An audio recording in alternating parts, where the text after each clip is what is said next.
Introduction. A short introduction, I think, for we have a story to get to, do we not? Reader, you hold in your hands the book of my awakening. You will see, as you read, a blossoming of someone who holds gifts and is, at first, bewildered by them.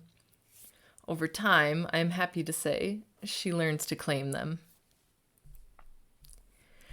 This book is not told in chapters, but in passages. It was written originally as a journal of my journey, so to speak, with much of the text preserved just as it was written at the time.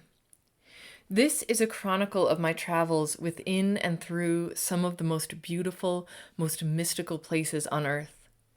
It is as well a written exploration of my own vast inner terrain, a place I found that is no less real, no less alive than the firm ground on which we stand.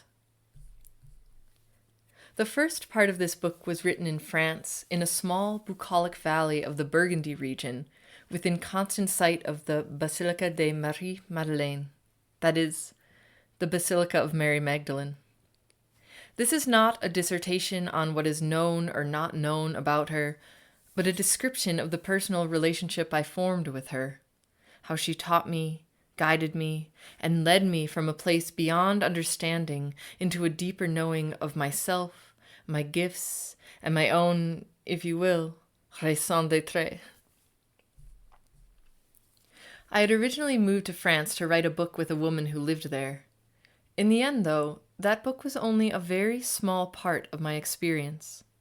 While in France, I became steeped in magic, the magic of the Templars, the places where King Arthur and Morgan le Fay lived and worked and healed.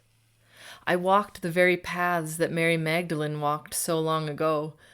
I met guides and friends both in the flesh and beyond it. I received visions and messages of unfathomable healing. This otherworldly magic that I encountered, though, as you will see, ultimately brought me back to Earth. Over time, it simply became interwoven with my own very real, very human experience of seeking to belong, to make sense of all I had lived in this human life.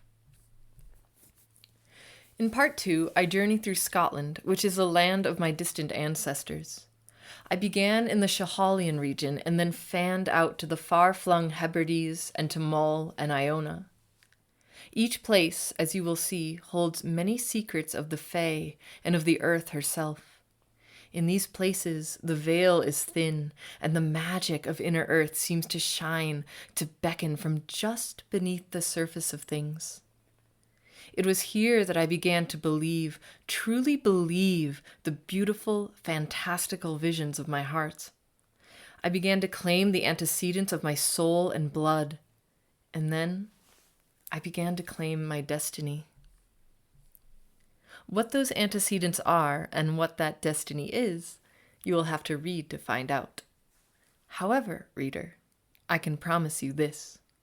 If you are holding this book, if you have been drawn to its light, its frequency, if you feel the resonance of my own story within your very core, then I assure you, your destiny is no less than that which I have come to know within myself.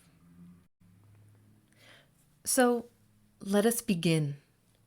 We start now in France in midsummer, the curtain opening on a woman not old nor young, not maiden nor mother nor crone, and yet holding within her the light of each. She sits in solitude, but she is not alone, never alone. See her now bent over her desk in the fading summer twilight, green hills rising in the distance, smoke curling from the chimneys of the stone houses of her village. She is dreamy, yes, and wondering. She has a journey ahead of her that no one could predict. Come now, and let us begin.